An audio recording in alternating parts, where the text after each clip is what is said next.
get to about mile 92, and there's a spot where you can do a pacer exchange, and did the pacer exchange. So I had a new pacer, and I was going to pace the last 8 miles. Yeah. And we get going, and we take a wrong turn and end up off course at like mile No. 93, No.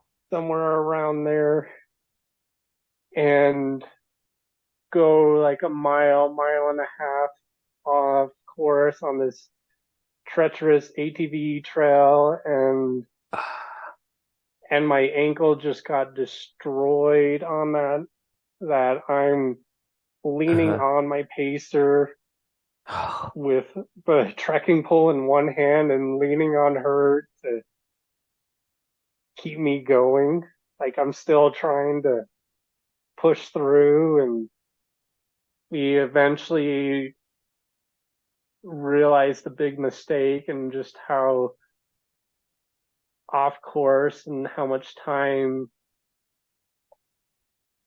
had been, that it was dawning on me that I'm not going to finish now. this is your host, Brendan, and you're listening to the Ordinary to Ultra podcast.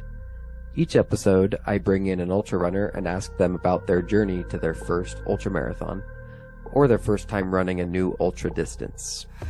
We'll dive into why they started running in the first place, why they decided to run an ultra, the obstacles they encountered, and what it took to get to the finish line and beyond.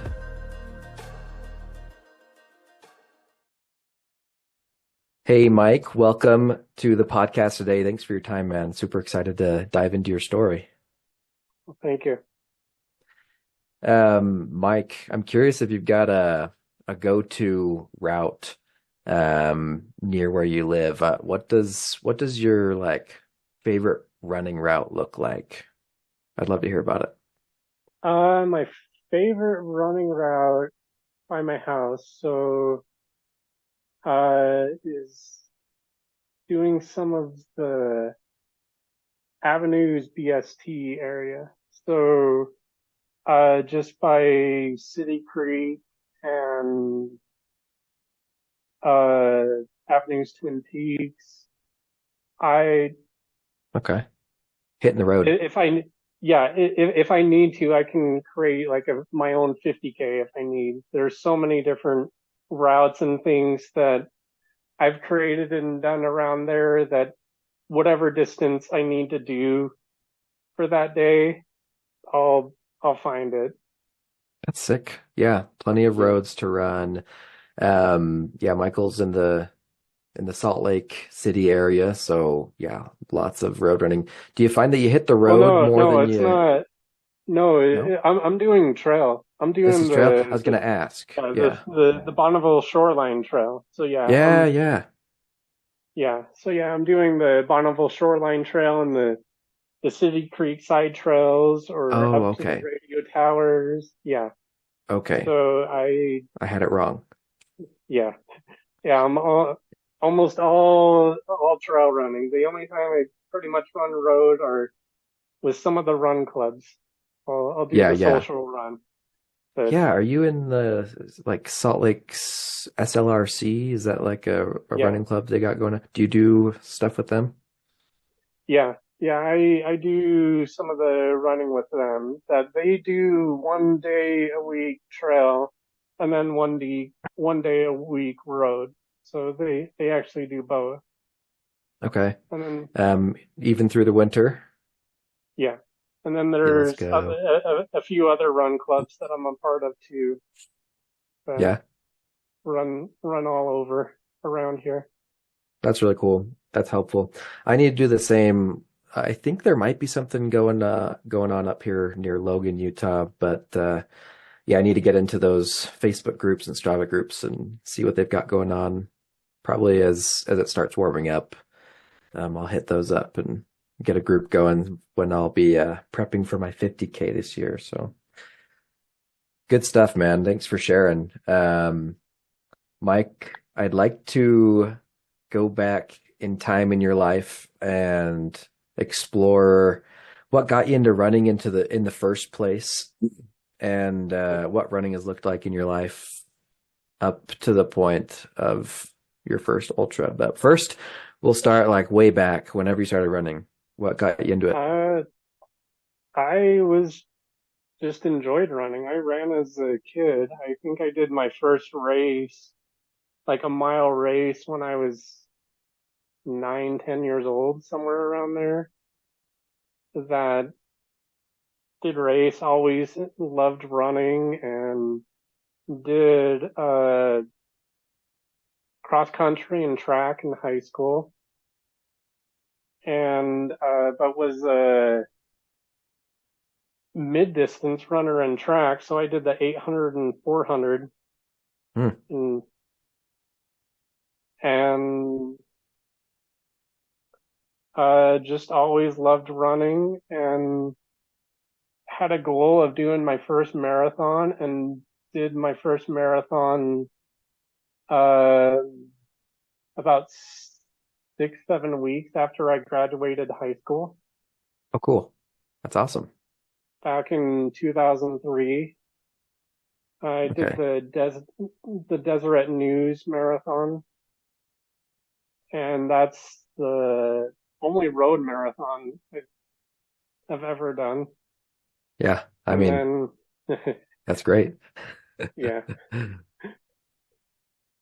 So, and then um, that was like definitely the longest you'd ever run. And typically you were running 400 and 800 meter like sprints pretty much.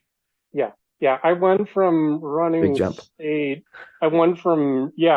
I went from running 400 and 800s at the state competition Thing. to 6 weeks later doing a marathon.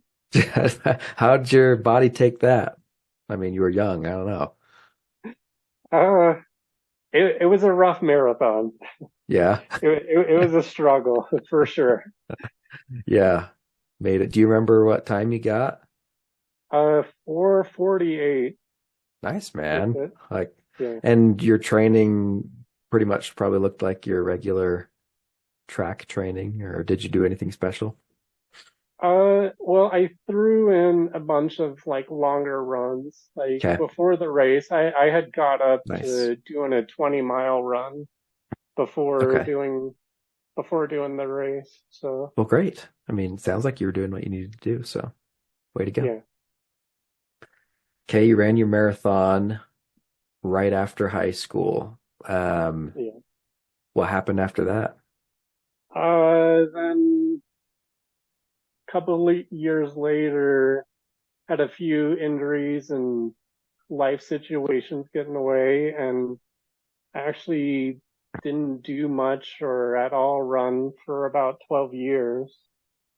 And then in about the end of 2017, 2018, got back into my running, and just started exploring all the trails and areas around Salt Hmm. Lake City area, and Hmm.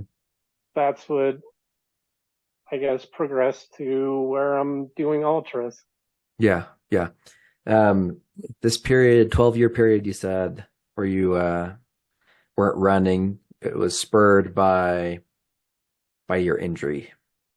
Um, that's what started it, maybe, and then I don't Yeah. know. Was there a reason you didn't get back into it? Did you Uh, lose your just, love for it? What happened?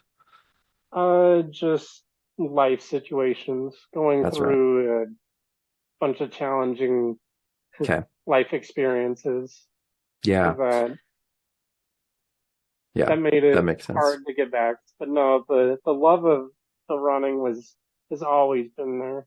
Hmm.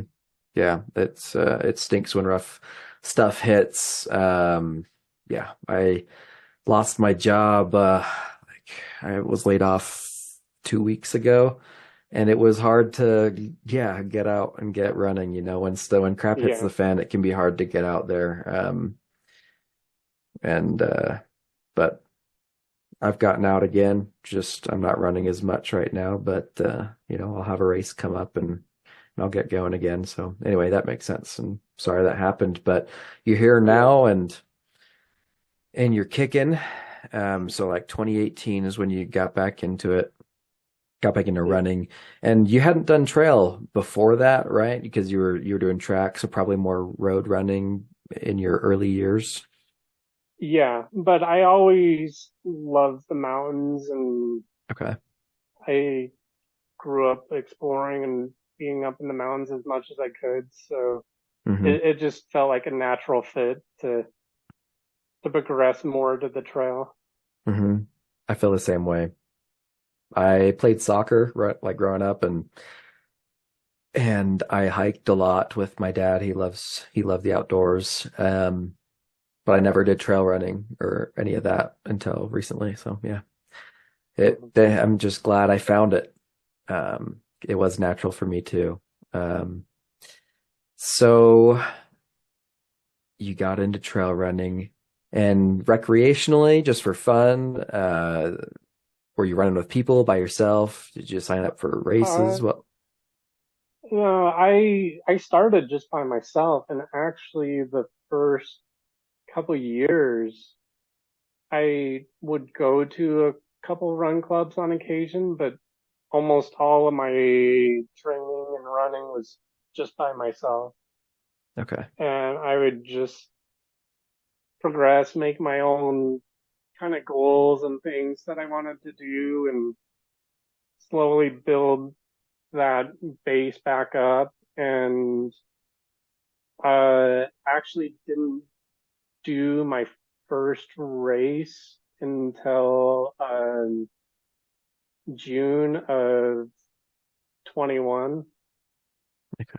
So, which took a lot of prodding from my friends and people that I began running with. That like, come on, you got to do a race.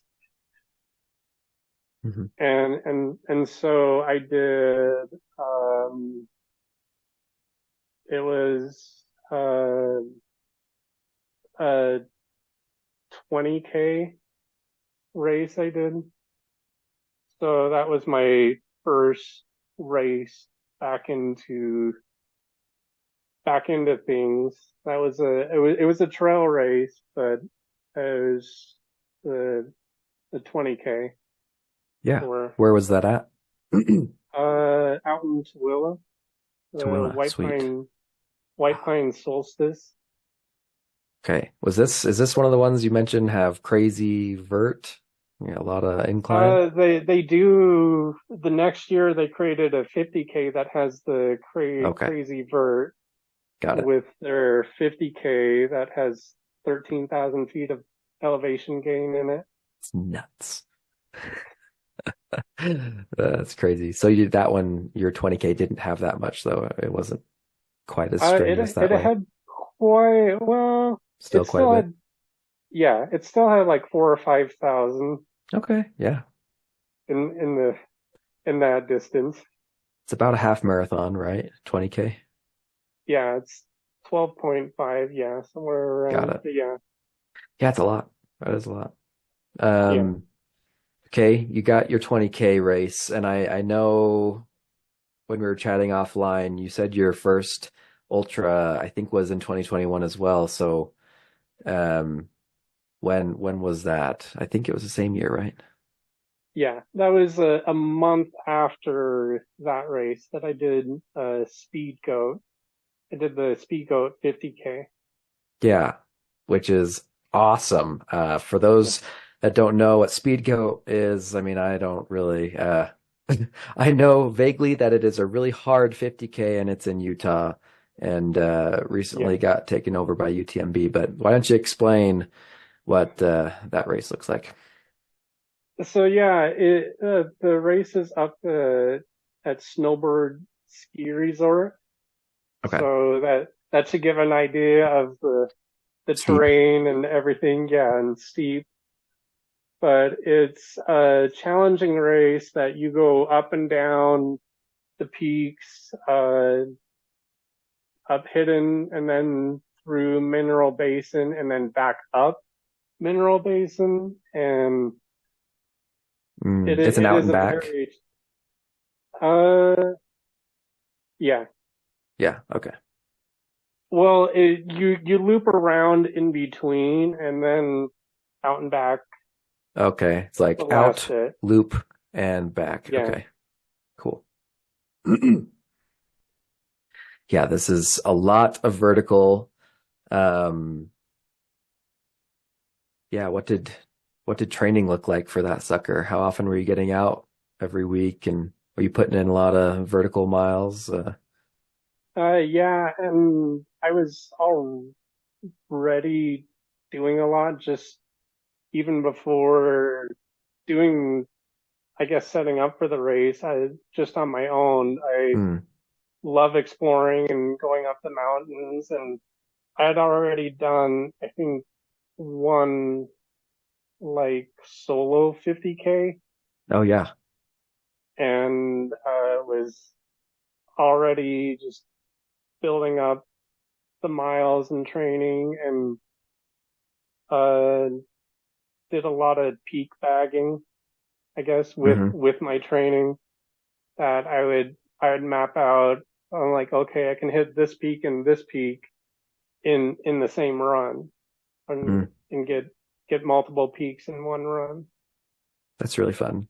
Making it fun and adventurous for you in your training. Yeah, Yeah, I mean, just for fun, honestly. Like you said, like not even for training, it's just because you love it, which is the place to be, I think. Um, yeah, yeah, similar for me. I started running and then decided to sign up for races to like just see how far I could push myself. So, um, very cool. Speedgoat is awesome. 2021. Okay. So I don't want to spend too much time on your 50K this time. A lot of the time we spend a lot of time chatting about first ultras, but I want this one to be more focused on your first 100, and hearing that story for any listeners who are looking at getting into the 100-mile distance. Um, Tell us about when your first 100 was and what it was, and we can yeah. maybe get into what training looked like for that. Yeah. My first 100 was the Wasatch 100 in 22. Um, and I, having been a local, and really when I got back into running, I had that goal that I wanted to do Wasatch. So this has been kind of my bucket list goal, working towards and wanting to do the the big race around here that I grew up hearing stories about and stuff. Hmm. And so in 2022 I attempted Wasatch. The Oh, oh, hold up. Before you get into the meat of it, okay, we gotta hold up. I'm really excited to hear about it. What did when did you start training for this? Like how long was your training period leading up to it? I have no idea what 100 training looks like.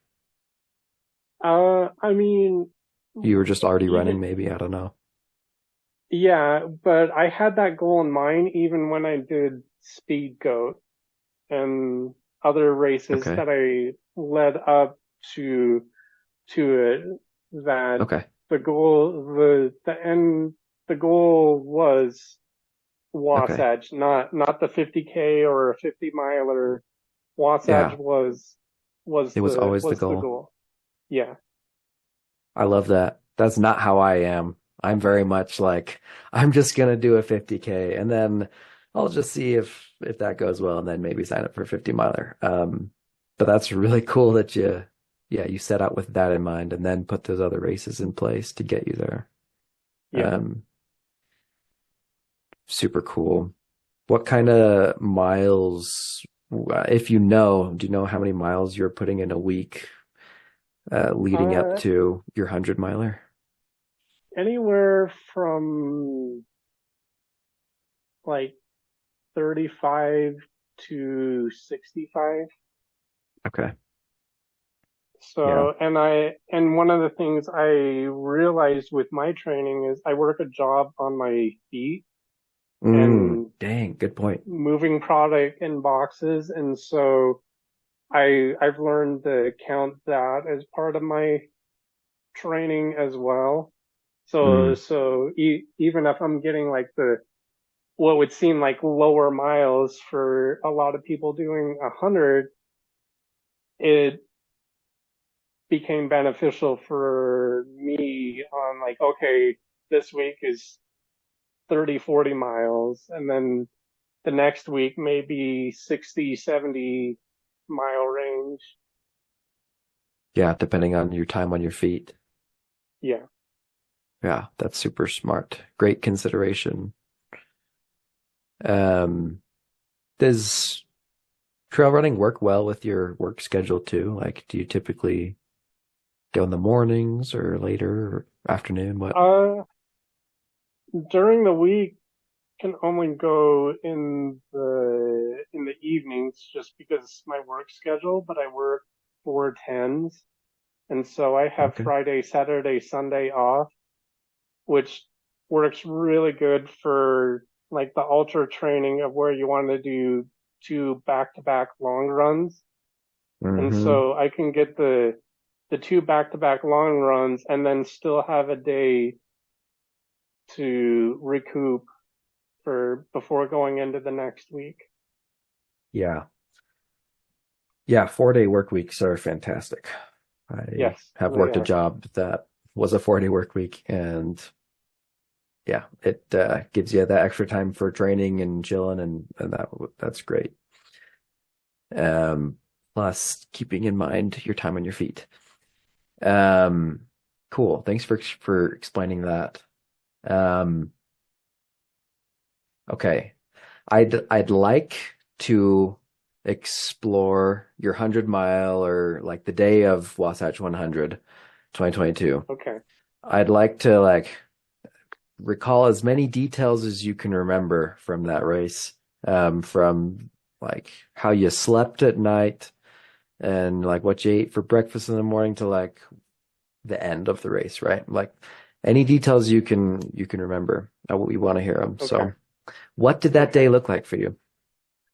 I mean, that day looked like I had my buddy and crew chief come pick me up. I don't recall what I ate, but I knew I was just I guess in game mode. Like I'm like, okay, this is what I've worked up to do. Now it's time to do it.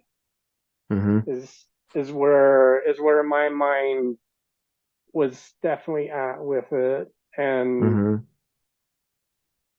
getting to the start line in that way did have some of the nerves kick in, waiting for the start Mm-hmm. gun to go, and What time does it start? 6 a.m. 6 a.m. And your crew, you got running buddies as your crew? Yeah, Very cool. Solid. Okay. So, race start. yeah. So the race starts, and I one of the things with Wasatch is in the first few miles you go up Bear Canyon, which is a very steep climb that you gain a few thousand feet very quickly. And uh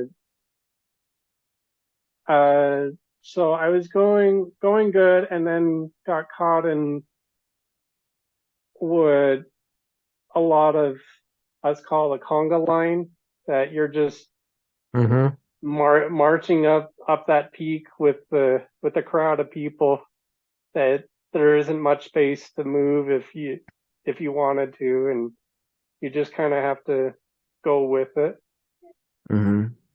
for that section. Yeah. And Yeah. So so, you're kind of stuck at the pace of the group pretty much. And was that a yes, good pace for you? Was that like a pushing pace? it was slower than I was expecting with Oh, good. it. Yeah. That's probably better than fast. So, okay. But well, it was good and bad. It did Fair. give my that body rest, but then when I got down, I felt like made the rookie mistake and felt like getting to that downhill, pick up the pace to make up some time, which wasn't the wisest decision Mm, to make that early in the race to do. okay. So you explain that. Why is it a rookie mistake?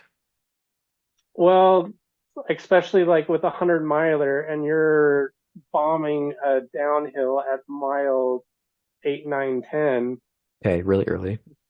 Yeah, you're still really early and you don't want to wear out your legs too early Okay, yeah. with So it. like the hard impacts from like a hard downhill like that. It's like not a smart Yeah, move.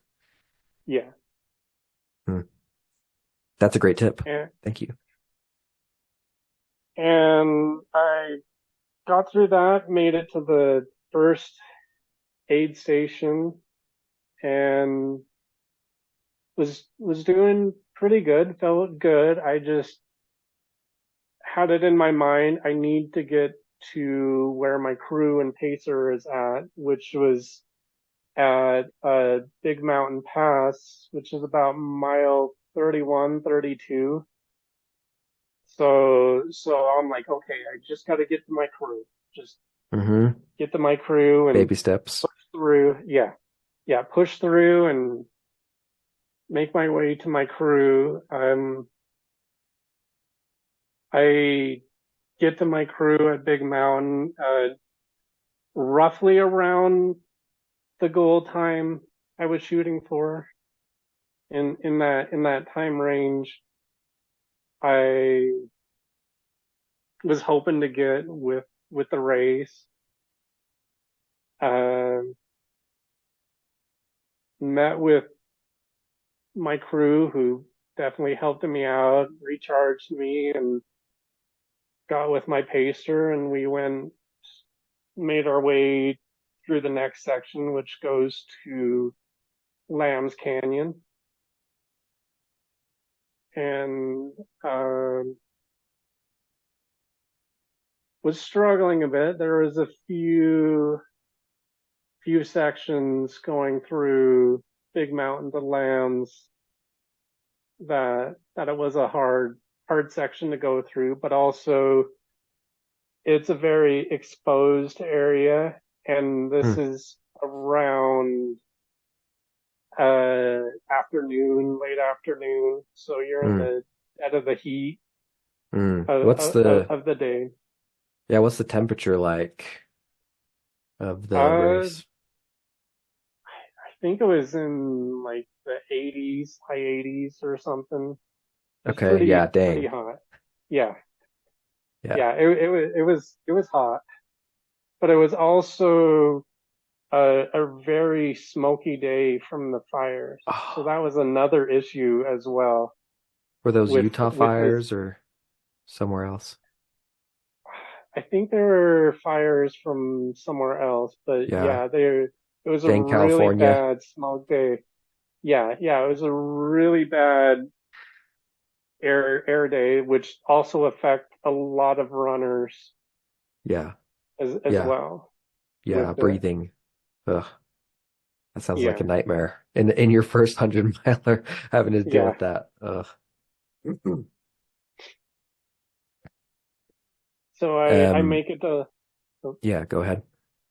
yeah, I make it to Lambs Canyon, meet up with my crew again there. Um, What mile is this ish? uh, 48, 49, so All about right, so halfway. we're about halfway. Yeah. And reminding everyone the vertical, what's the total vertical on the Wasatch 100? 22,000. And 22. it's about the same loss as well Okay. with it. Yeah. Dang. Lots of vert in this and decline Yes. here. Yeah. Up and down mountains. Okay. Yeah. So get to my crew at Lambs. I'm definitely have been struggling, looking a little worse for wear, and uh, some of my like calf muscles are tightening up, and definitely starting to feel it. Hmm. And so take a bit longer getting through that aid station, but eventually get through with a new pacer, and Mm-hmm. we make our climb to from Lambs Canyon to Mill Creek, and then Mill Creek to Brighton for And did you do anything in particular to help with your legs? I mean, did you get them uh pounded out when you're at the aid station, get some massaging going, or yeah, you just kind of let it go? had a crew member help with using a massage gun Mm-hmm. with it. Very So good. trying to loosen some things up. And Mm. Maybe I can take a pause too and ask what did nutrition look like for you? What were you eating? What were you drinking? Sodium? um so one thing is I actually make my own goos. So I make Oh, my own what? gels. Yeah. What? Okay. That How do you do that? I've got a few recipes and things that I've played with on like my solo runs and Mm-hmm. just figured out what worked, because a lot of the gels, the commercial gels and goos have too much sugar and other stuff that upsets my stomach. And Crap. so I make my own goos and gels, and I'll have that. I mean, I just gotta know what's in them. You're like, what are you sticking in those suckers? Um, think with that one, I had um, it would it was a peanut butter banana and I like base with it, and then I would throw in some like flax seeds, oatmeal, a bunch of like pink Himalayan sea salt, Hmm. and I would follow kind of a recipe that you would make like a pie filling. Okay. Is is where I kind of got the idea of Hmm. putting it together, and then I would thicken it up and then mix in some water Mm. and use that on my runs. And I What still do you make, s- what do you stick it in? I put it in a flask, like In a your flask that, flask? Like a yeah, soft like, flask? yeah, I would have like, yeah, I'd have my soft flask, would have it Yeah. Dang, that is there with awesome. it. I love that. That is so cool. I haven't met anyone else yet who makes their own gels. I mean, maybe their own bars, but gels. That's sweet. Thank you for diving into that for a Yeah. second. What about liquids and sodium? I mean, you taking anything special for that?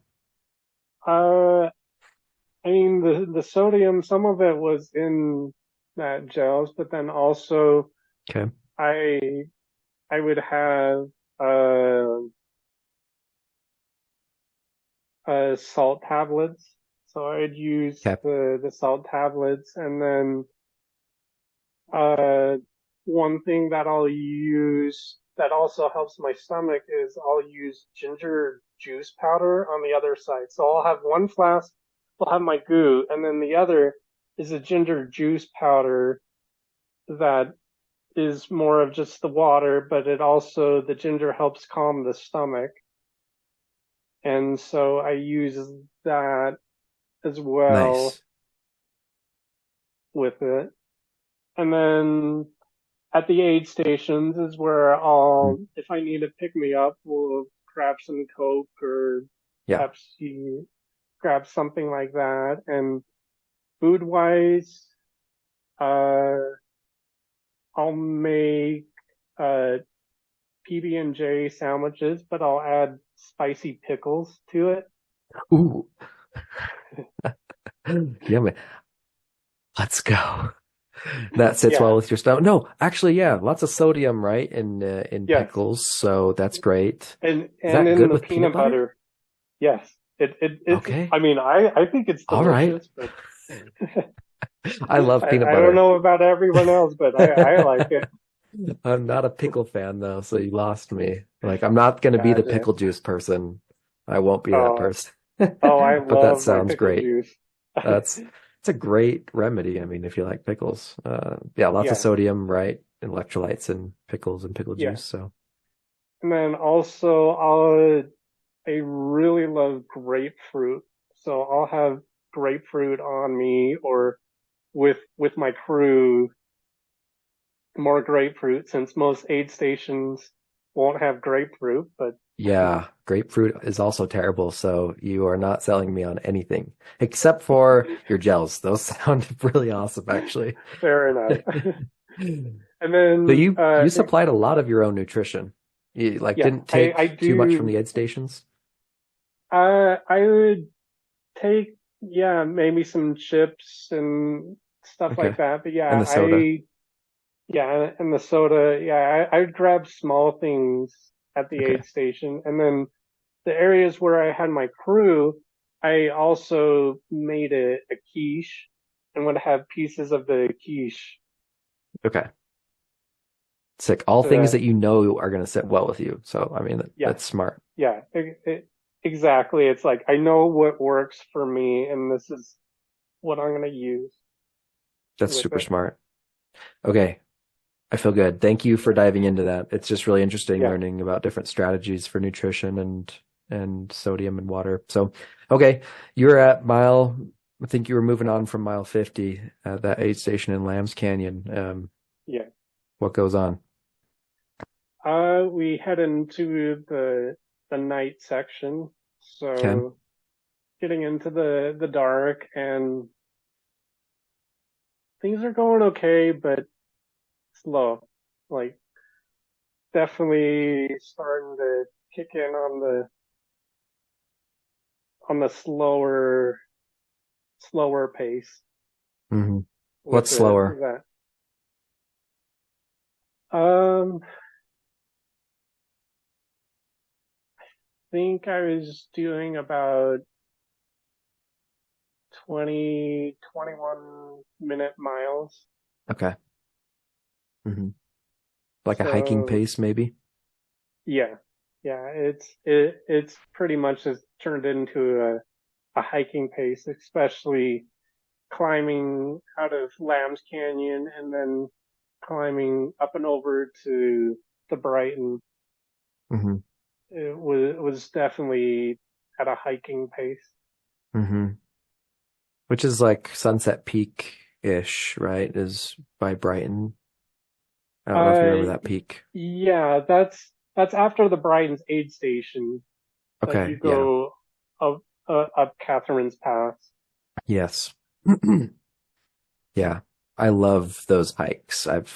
Yeah, Yeah, it's really beautiful. There's like three lakes right in a row. yeah. Really picturesque. Um, okay. How are you doing over at Brighton? And what Getting mile in. too? Uh, Brighton is I think 69, 70. Yeah, okay. You're Yeah, still so alive. still alive, still going. And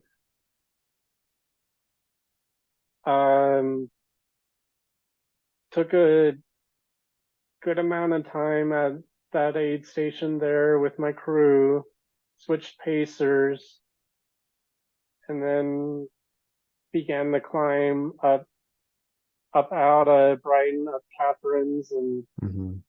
over to Aunt Knowles. Okay. When you say a good amount of time, I was what is a good amount of time? so I with the aid stations, my goal was take a longer time where I had my crew at. And Okay. then the other aid stations would be quicker. So I think I was Okay. there like 20, 25 minutes at Brighton. Okay. Yeah. Good amount of Whereas time. the That other aid, sounds right. yeah. Whereas the other aid stations, I'd be out within 5, maybe 10 minutes on some of them. But a lot of times within 5 minutes, I was out of the other aid stations. Great. Thank you for expounding.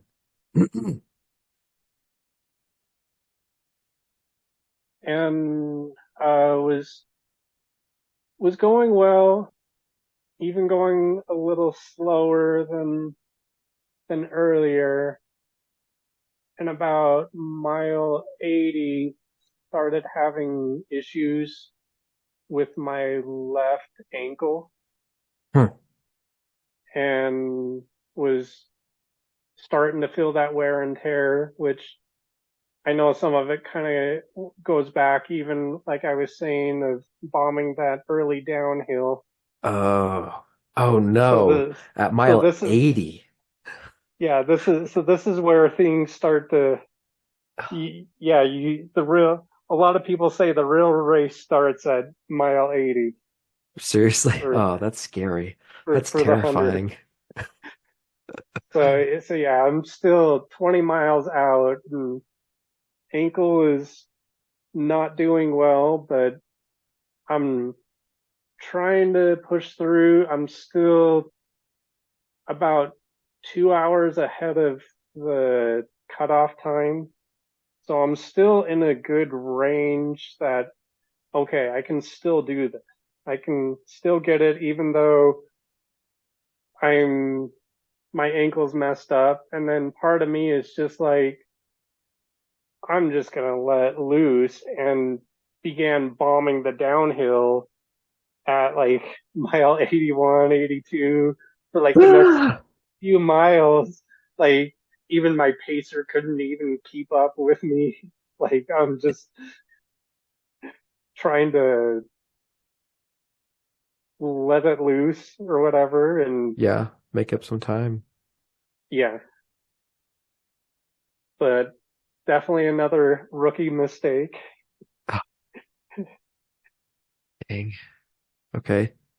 What happened? And, uh, get to about mile 92 and there's a spot where you can do a pacer exchange and did the pacer exchange. So I had a new pacer and that was going to pace the last 8 miles. Yeah. And we get going and we take a wrong turn and end up off course at like mile No. 93, No. somewhere around there. And go like a mile, mile and a half off course on this treacherous ATV trail and my ankle just got destroyed on that I'm leaning Uh-huh. on my pacer with the trekking pole in one hand and leaning on her to keep me going.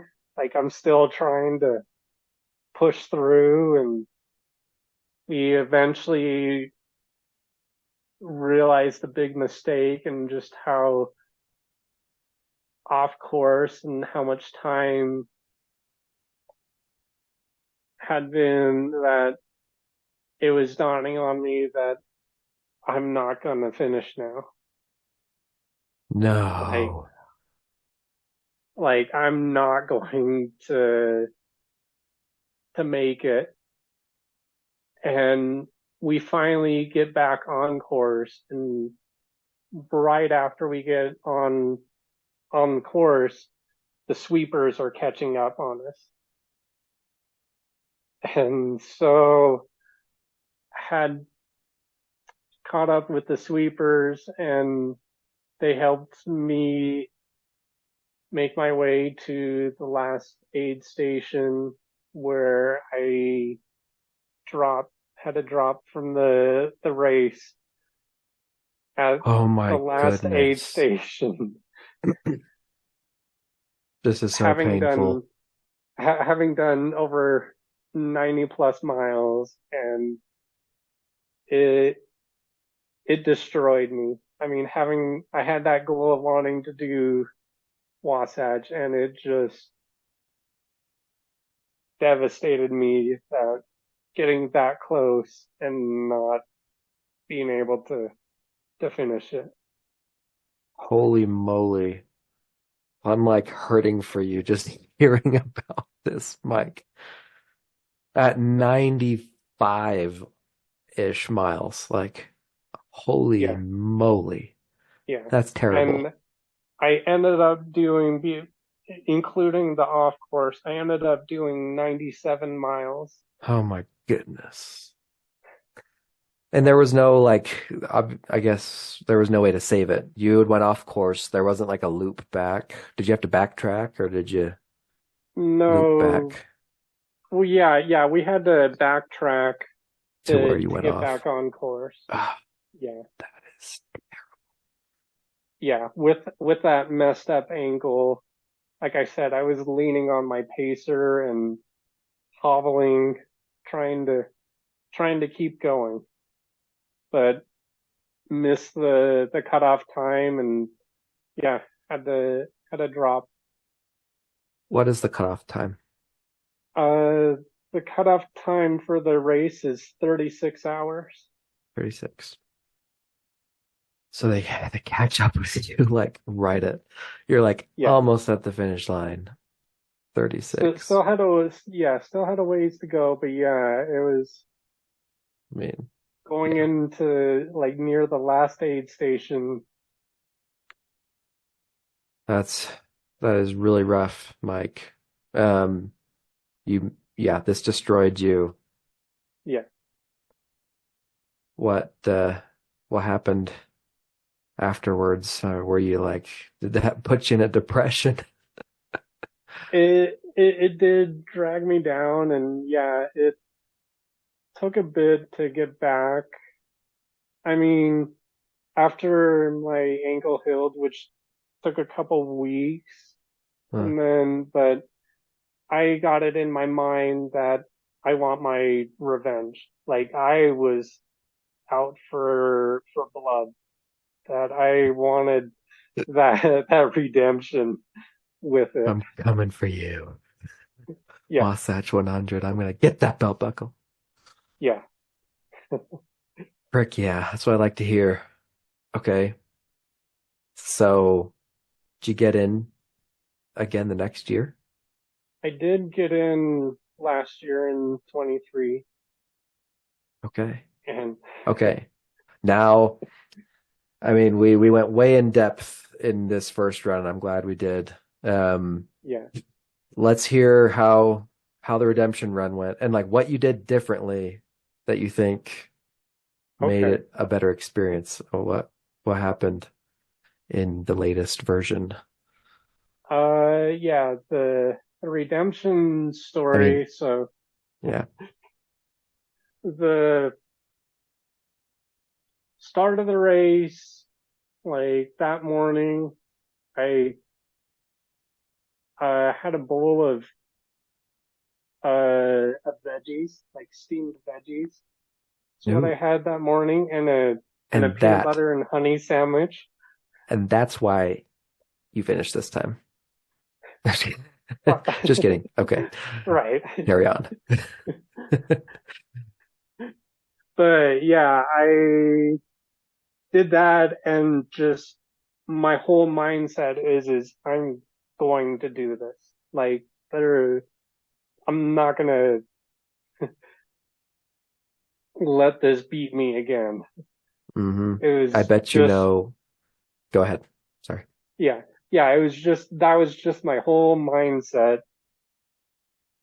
going into it, getting to that start line. Okay, Mm. let's do it. Same crew?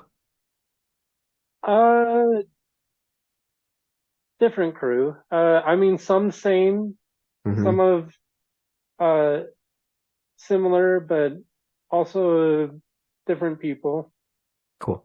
as well with it. But had a Great. couple that were crewed me the year before or Okay. paced.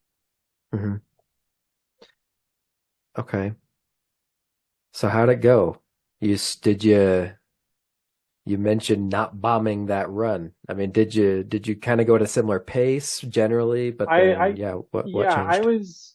I was at that similar place and was caught in that conga line Yeah, okay. again, Yeah. and just like, okay, I know how this is gonna be. And then when I got to that downhill, I'm like, okay, here's as fast as you can go with it. Don't go Okay. beyond 11-minute, 10-minute mile for this downhill. Don't bomb it like you could.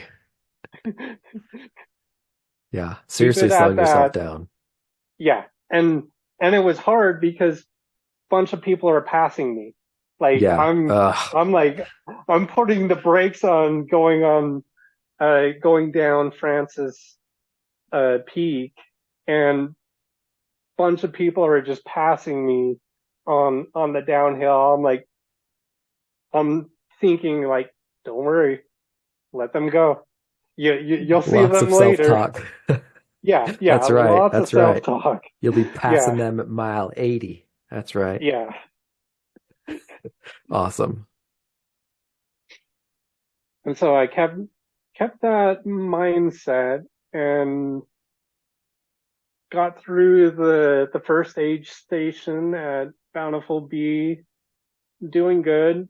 Um, a very similar time to what I was doing the year before. So I'm feeling good with it. I'm like, okay, I'm doing good. Though mile 16 to mile 31, the next uh, aid station where my crew was at, was one of the hardest times in the whole race for me. For some reason, I hit a deep low about mile 18, mile 19, Mm. and was just dragging. For some reason, I got a cut on my finger and had a bloody nose, and I'm trying to just Like, why? everything. I, Why I, are you getting a bloody nose? I Come don't on, know. buddy. Right. Okay. So I'm using my buffs to bandage up my Yeah. hand and clean my bloody nose. Clean your dang nose. Yeah, Okay. as I'm still trying to run and keep going, and just Ugh. like, okay, I'm gonna drag through this low. Yeah. I just hit a really deep low, but I'm like, I'm gonna keep going, just keep going with it, and uh push through, got to Big Mountain Pass where my crew was at, and uh doing got to the aid station about the same as I was the year before, and so feeling good, and having made my crew help revive a bit of that, and then having my pacer now, I'm like, okay, I've got a pacer the rest of the race. That I'll have somebody there to help if I hit these lulls uh, Hmm. uh, again, and uh, take a good break at Big Mountain and get going with my pacer and It's about mile doing 31, 32. 31. That's right. Okay. Yeah. And then get going okay at first. Had a emergency change of socks that Oh, got like major holes in my socks, and so I just changed my socks right there on the trail and then kept going. you had some in your bag? Yeah. Yeah, I Okay. carried a Good. backup pair just Oh, just in thank case. goodness. I Like mean, they got holes in them because of this, like during this run, there hadn't been holes before. yeah, yeah, Really? they were newer pairs of socks. What the heck? And it Put was some, starting to create like blisters. So I'm like, okay, I got to switch these socks out. yeah, for And real. since socks don't weigh too much, yeah, I'll take Yeah. a pair with me. Well, thank Just stuff goodness. it in my yeah, yeah. It definitely helped a lot having that backup pair What socks do you use? with. I use Toad socks. Yeah. In Gingy? Uh, I use some in Gingy, but also just different brands, whatever. Cool. Toe Yeah, socks. I yeah, like them too. yeah. Cool. They're very helpful and has helped that I don't get blisters almost ever Mm. with it. Yeah, first Having 100 that, miler, did you have any blisters? no, Dang, that's really just impressive. Okay. messed up my ankle. I ended Just up okay. having some after this second one, probably because of those bad socks, but Yeah. eventually it did turn into blisters, but it was Hmm. no big no big Cool. issue with it. Yeah. So did that and started going quite well. Got to the aid station at Alexander and uh, was feeling really good and made it into Lamb's Canyon. I ended up being 5 minutes slower than I was the year before, but Mm. looked 1,000 times better. Woo! So like even so much that my crew that were like, you look great. You look like you're doing good. And I felt really good with it. And it was in that section I began kind of getting into a constant pace. Like I figured Yep. out a rhythm that worked for me and began keeping it on the uphill and downhill around the same mile range. And that I think helped me a lot with it, especially in the next section from Lambs Canyon to Brighton.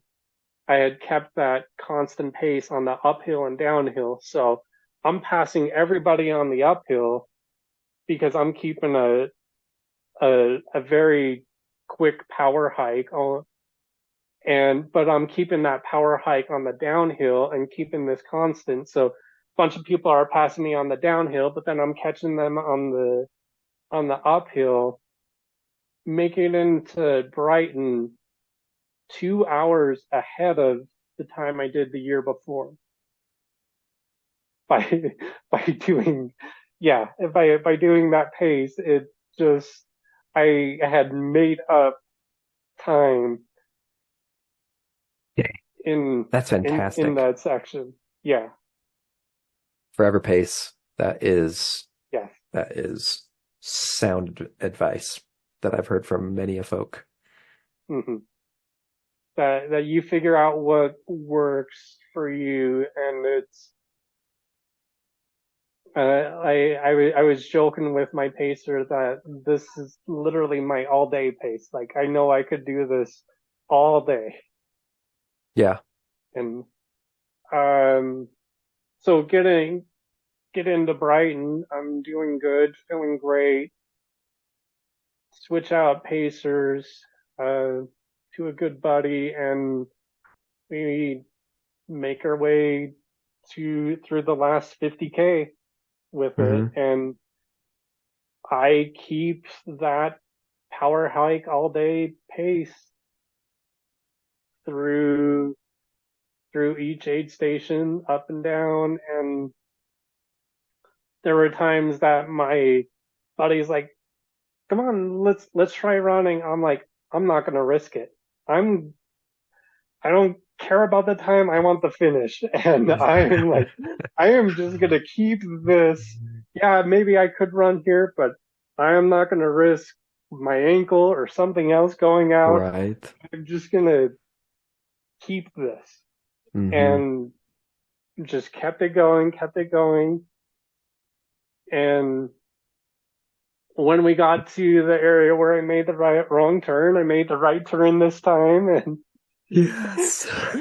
made You're it like, to I'm that never last doing that aid. again. Yeah, I made it to that last aid station with ample time to finish and uh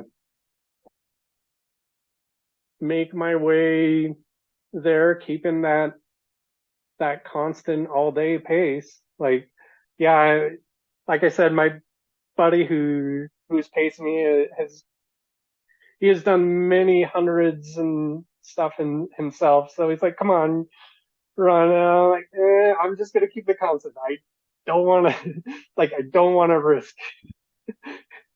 And it Like, wasn't until bad luck. the yeah, it wasn't until about the last uh just under a mile where we hit the road, and he's like, okay, come on, just run it in, just run it in here from here. And I ran in the last bit and uh, was such an emotional experience. Like I was tearing up as I'm running in with my buddy of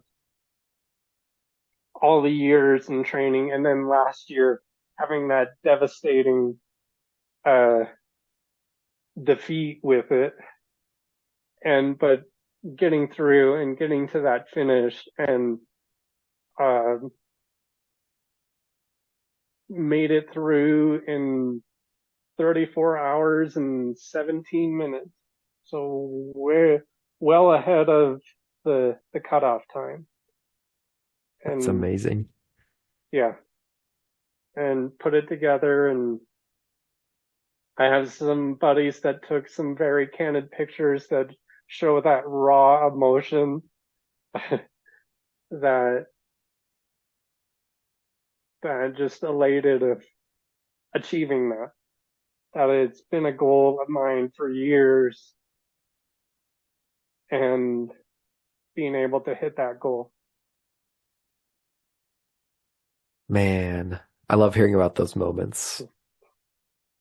I can only imagine that for myself, but talked to a guy who we brought on the podcast a few weeks ago, Chad Tripp. Similar experience for him when he finished his 50 miler. He just got really emotional about it. I mean, you're doing freaking hard stuff that a fraction of a percentage of people in the world have ever done, or would ever even consider doing. It's an amazing accomplishment. Well, thank you. Thank you for sharing, uh, Yeah. sharing your emotion too. Um, it's a special thing that I hope, all of us listeners will be able to experience someday, whether it's a 50K, 50 miler or 100 miler. It just it feels good to finish that thing that you're Exactly. pushing yourself to finish. Exactly. Man, redeemed, not redemption. Redeemed. Yeah. Woohoo! Yeah. Oh man, I can only imagine the weird feelings you had when you're passing that spot where you turned off Oh yeah. the last time. You're probably like glaring at it, like kick some dirt in that Well, direction and well, I guess I wasn't the only one who did because they had a huge sign pointing the direction of where to go this time right at that area too. So they had a huge sign that made it even easier for me not to miss that turn. jeez. They didn't have that last time. No, they didn't. They didn't have that No. sign last year, You're the but they had reason it they this year. They had it this Oh year my for sure. gosh. Well, who cares? You made it this time. Yeah, exactly. So, final thoughts.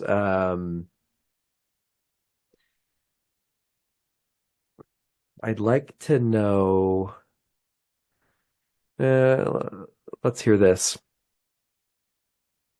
What advice would you give somebody listening to this podcast? They're likely lots of newbies listening to this podcast, folks that haven't run any ultra yet, but maybe are running. Maybe they've run a marathon recently and are looking at ultras. Um, but they seem so hard and far away. What advice would you give those folks listening? Definitely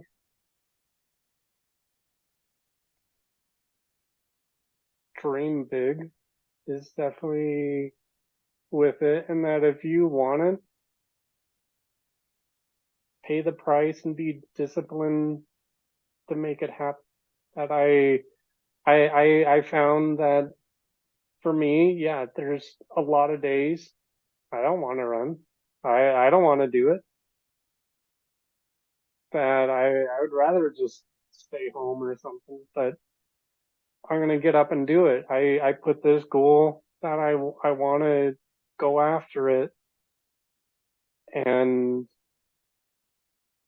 make the training and the process to make it happen and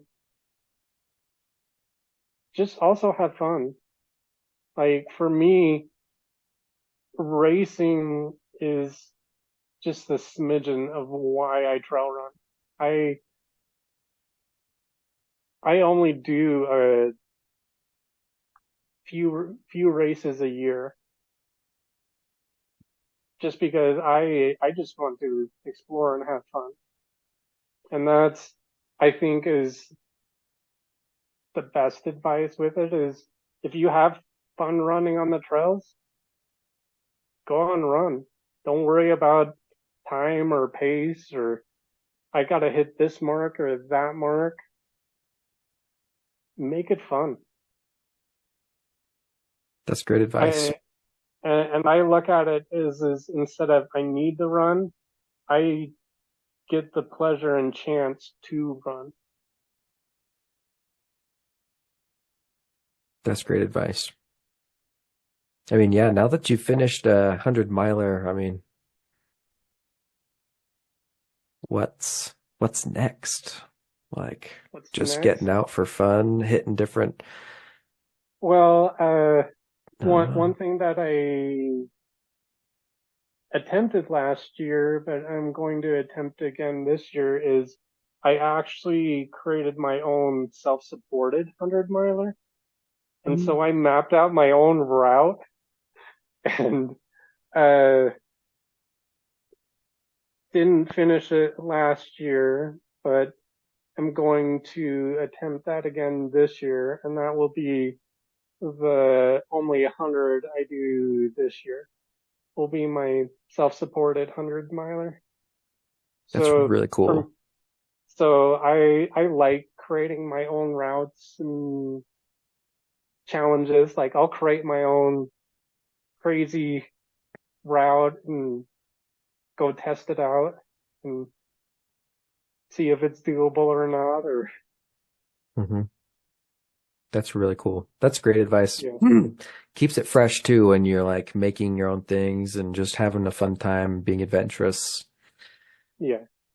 Yeah, I hope to do something similar this year as I'm training, just explore and have fun making new routes. But okay. Thank you. Thank you, Mike, for sharing your story, your advice. Yeah. This is gonna hit home with a lot of people, a lot of people DNF. Um, I don't know if they have as tragically as you did at almost the end, but that your story is going to help a lot of people out there that have similar experiences, and it'll help them know that they can redeem themselves. They can do it, and that's pretty awesome. So, thank you for coming on today. Appreciate you, dude. Yeah. Thanks for having me.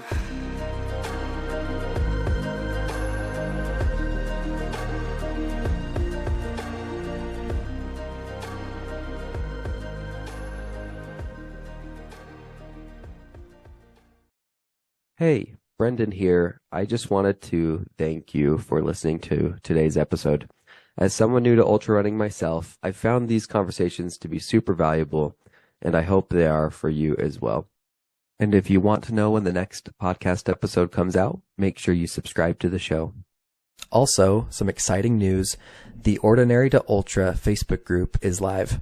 This is a great place to meet other aspiring, new, and experienced ultra runners and have any questions you have answered, get some advice, maybe find a running buddy that's local or maybe virtual. And it's just a great place to make connections with other psychos that like to run way too much. The link is in the description of this episode if you want to go join that Facebook group and make some awesome connections. And that is all. Thanks again for joining me today, and we'll catch you in the next episode.